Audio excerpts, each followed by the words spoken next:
Hello everyone, this is Aarti Rathod and I welcome you all to my channel. In the series of learning programming in C, today we are going to discuss about data types in C. Right, in the previous video we have discussed variables in C. Everything about variables, like what is variable, how to declare it, how to initialize it, what are the rules to construct the variables. With the proper example, we understood all the rules, right? But today we are going to discuss about data types, right? So I will try to correlate this data types concept with real life example. Okay, just consider we are using a refrigerator. Okay, so in refrigerator we are storing some different items, like we are storing milk, eggs, veggies, fruits, water bottles, everything. Okay, so as per the item we are storing in the refrigerator, it is going to occupy some space in refrigerator, right? So the same as over here, if we are storing variables in memory, right? Variable, what is variable? It is a named memory location where the data is going to be stored, right? Consider this the memory, okay, where the variables v1, v2, v3 all are going to be stored, okay? So these variables are occupying some space in the memory. So how much space it is going to occupy this memory? It depends on this data types, right? How much space it is going to occupy वो किस पे depend करता है, वो data type कौन सा है उस पर डिपेंड करता है. अभी कौन सा डेटा टाइप कब यूज़ करेंगे, कैसे करेंगे, वो हम देखेंगे अभी in detail, right? So basically there are different types of data types. One is primary data type, derived data type, and user defined data type. Okay, so all these data types we will understand, but in this video we will focus on this primary data type, right? These two are the separate chapters. Okay, we will understand when we will study about this different concept, like derived data types are array,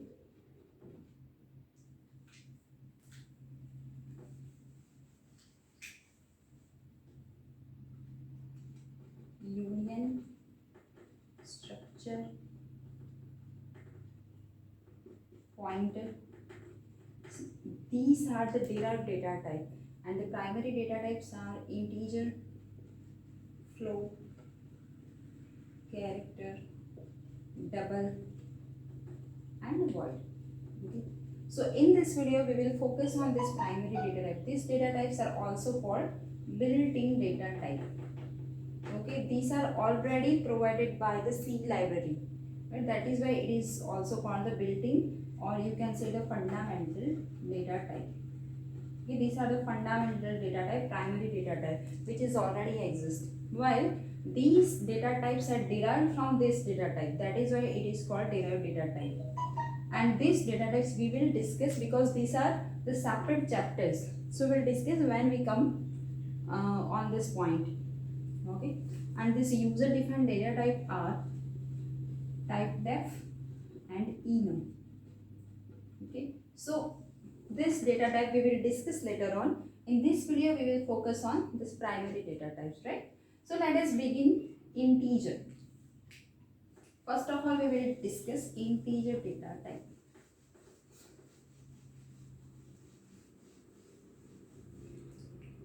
Okay, so integer, we use integer just to declare the variable who is going to hold the numbers, and the numbers will be whole numbers only. Now what is this whole numbers?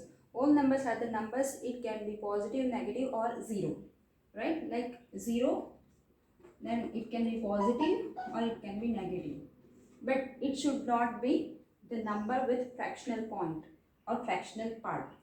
Okay, and we declare it with the keyword int. For integer data type we use int keyword, and for the whole numbers, number without fractional part, we are using this int data type. Now suppose I want to declare 10, 20, then I can use int. But if I want to use 10.00, then I cannot use. Why? Because here is the fractional part, decimal part. That is why we will not go for integer. So now consider I want to perform sum of two numbers, sum of number 1 and number 2, where I want to store whole numbers. So at that time I can use integer variable, and here the number of variables are 3, number 1, number 2 and sum. So we will declare it like this, data type, then number 1, number 2 and sum. Okay. Now when we are declaring this variable, it is going to occupy some memory, some space in the memory, right? But how much space it is going to occupy, it depends on this data type, right? Here integer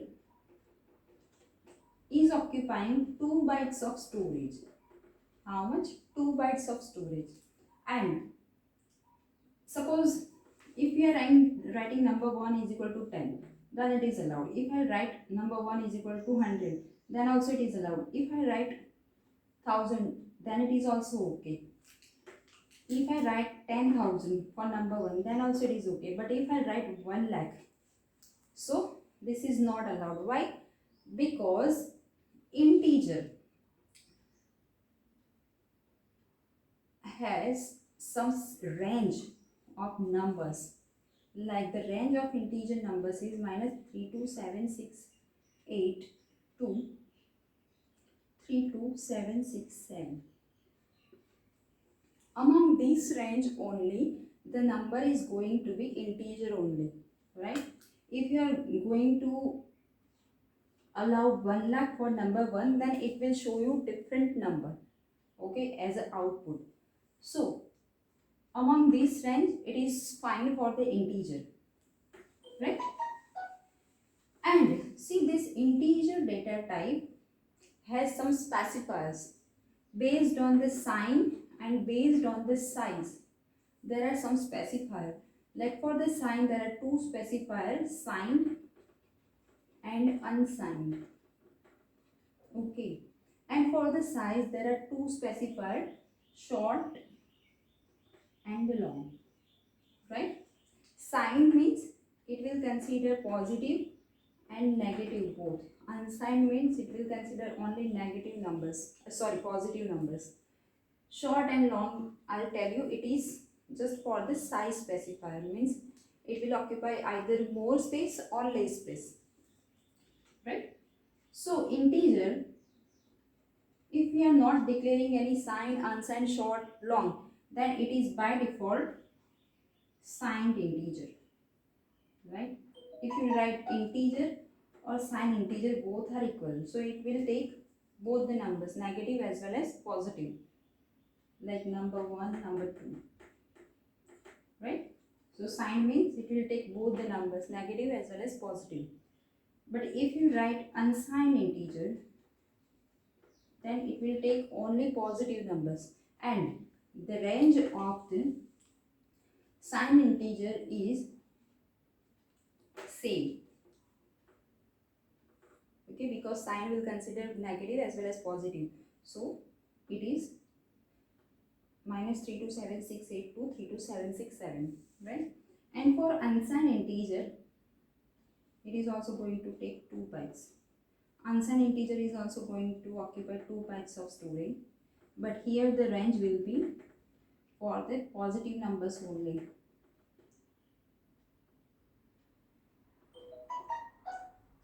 0 to 65535, right? 2 bytes means 16 bit. 1 2 3 4 5 6 7 8. 1 2 3 4 5 6 7 8. Okay, so suppose consider this is 0 1 0 1 2 3 4 5 6 7 8 9 10 11 12 13 14 15. So these are the 16 bit numbers, and in this 16 bit you are going to store only this value or this value, right? This much number you can store, right? That is why it is ranging like this, -32768 2322767 to 0 to 65535, and we know this 2 raised to 0, 2 raised to 1 means 2.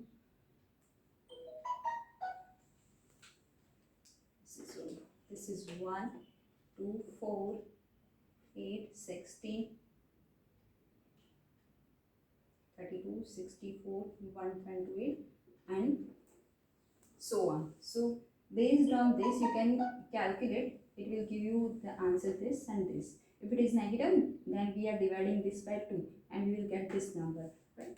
So the range and the sizes are this, range and size.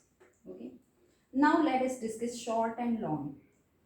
If we are using a short integer, then it will occupy only 1 byte. And see, this storage size, here we are discussing in the context of 16-bit machine. Here we are discussing in the context of 16-bit machine. If you are using 32-bit machine, then the answer will be different. Sorry, the size will be different. Like for integer it is 2 bytes. So for 32-bit or for 64-bit it may be 4 bytes. Right? But here we are discussing in the context of 16-bit machine. So for integer or signed integer it is going to take 2 bytes. For unsigned integer also it is going to take 2 bytes. For short integer it is going to take 1 byte only. Okay, short integer or signed short integer, both are equal, right? Because here we are not mentioning any sign or unsigned, so by default it is going to take sign specified, right? And here for in 1 byte we can store -128 to 127 numbers. Okay, and unsigned short integer will take 1 byte only, but here we can store only positive data, positive numbers. So that is why it will range from 0 to 255 and size is 1 byte. Okay, now we'll discuss the long.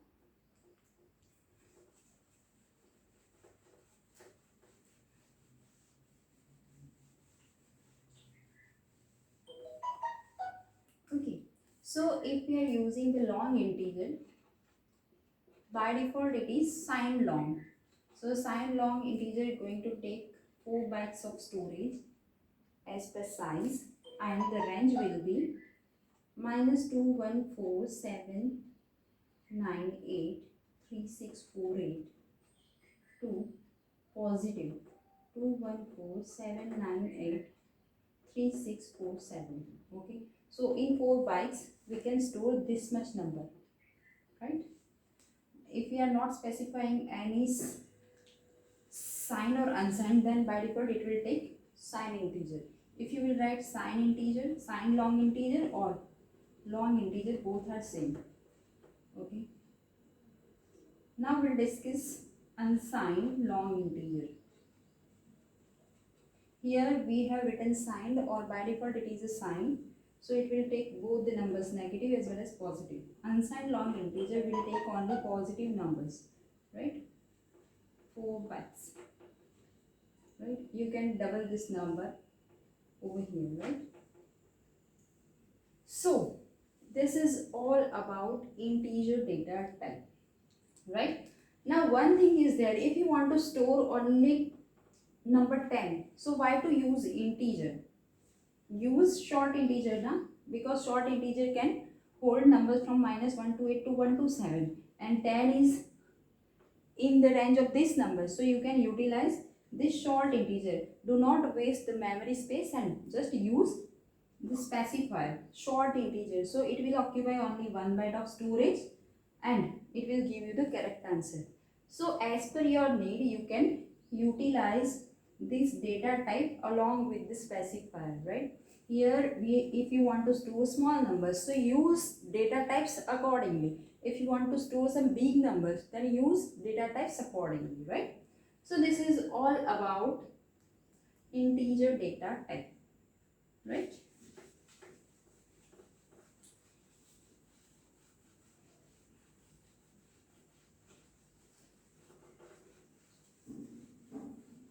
Now we'll discuss character data type.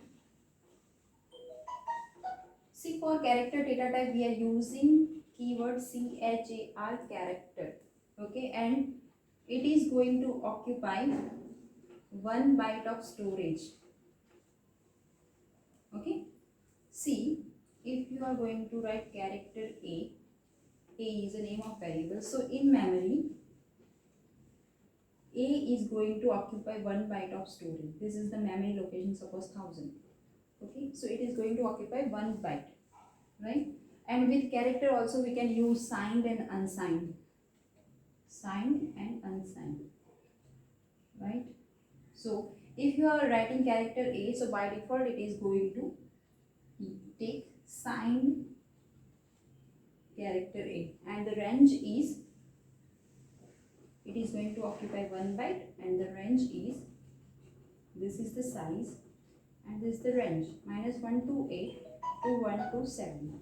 Okay, if you will write unsigned integer, unsigned character A, then it will occupy 1 byte, but here 0 to 255.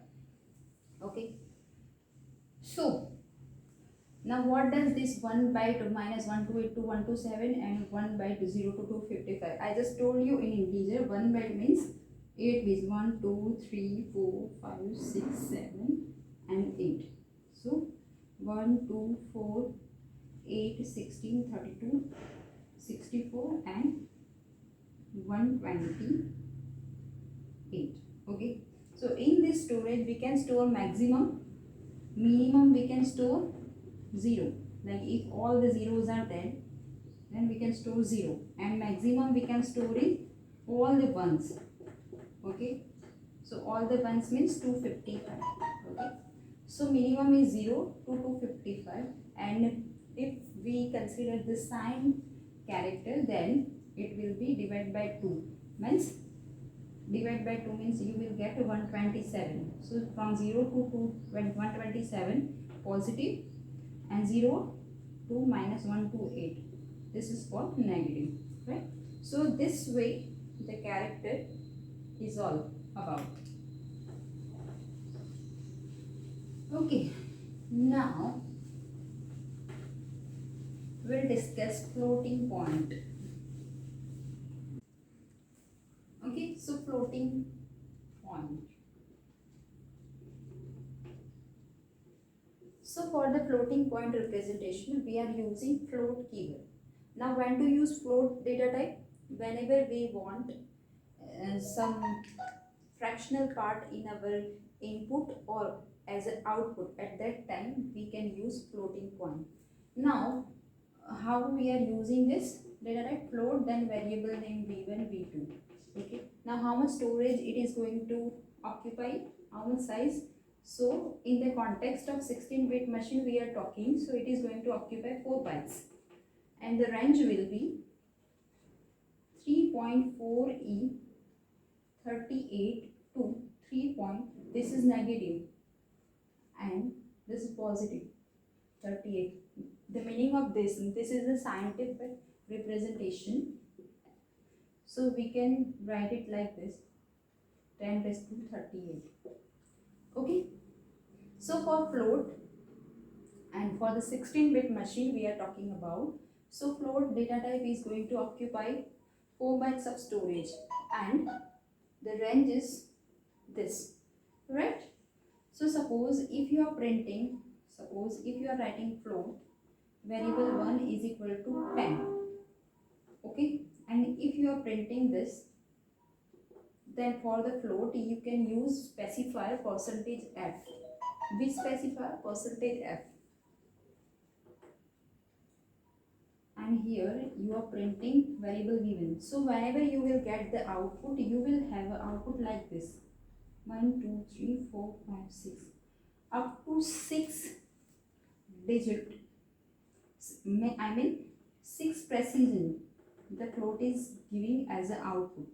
The accuracy of the floating point data type is 6 precision, means after decimal places it will give 6 points as a precision, as a accuracy. Okay, so whenever you want to Whenever you want some output where the accuracy is more important, whether it is as a 1 decimal, 2 decimal, 3 or number of decimal, okay, at that time you can use this floating point representation. And for the floating point representation, for the output or for the input, we are using this percentage f as a specifier, right? So this is all about floating point. Now we will discuss double. Okay, so double is going to occupy 8 bytes of storage, and we are using DOUBLE as a keyword for double, and the range of this is minus 1.7 E308 to 1.7 E308, right? So you can write like this, 1.7 into 10 raised to 308. So you can imagine how long this number is, right? So this is the range, and the same way you can write it for the positive, and this is the negative. Okay, so this is the double, but we can also use one specifier with the double is long double. For long double is specifying 10 bytes of storage, and if you are using double, then it will give you the accuracy in a precision, it is up to 15 digits. Suppose if you are printing 10 as a double, then it will give you 10.1, 2, 3, 4, 5, 6, 7, 8, 9, 10, up to 15 digits, okay?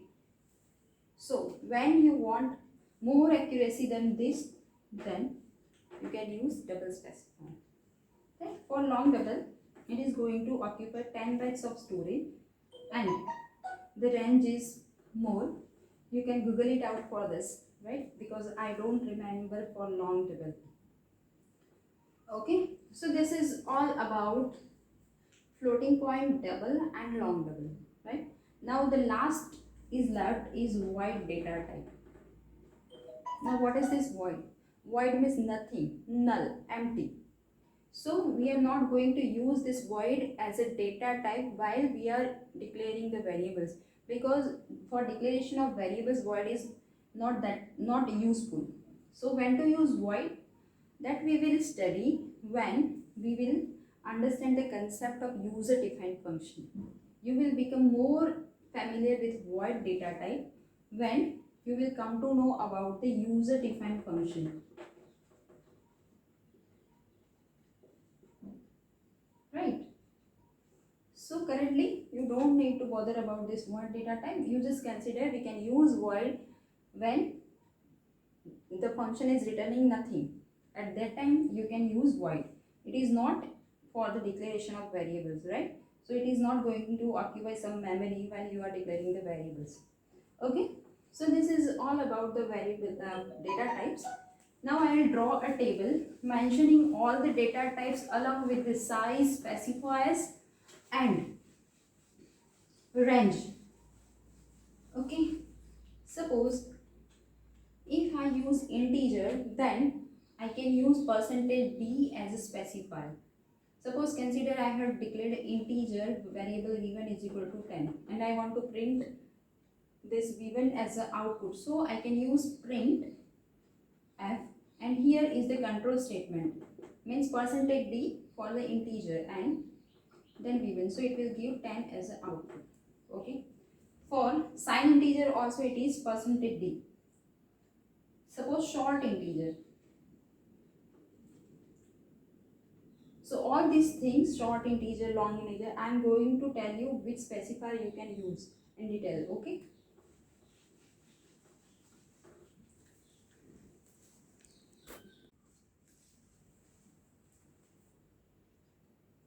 So here is the table mentioning all the data types along with the specifier with size. It is going to occupy the memory as well as range and specifier. Okay. When you write a input statement or output statement, and if you are using a data type for the variable, so which specifier you should use, that here I mentioned. Okay.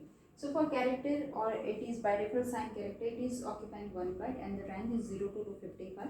You can use percentage %c. For unsigned character, it is going to occupy 1. sorry guys, character or sign. This is by mistake. Minus 128 to 127 and 0 to 255. Okay. For unsigned character, we will take 0 to 50 to 255 and percentage C is a specifier. Integer or sign integer, it will take 2 bytes. This is the range and percentage D. I discussed all those things. Only this is left. So for unsigned integer, you can use percentage U. For long integer, you can use percentage and D as a specifier. For short int, you can use percentage HD as a specifier. For unsigned long integer, you can use percentage LU as a specifier. For unsigned short integer, you can use percentage HU. For float, you can use percentage F. For double, you can use percentage small l and then F.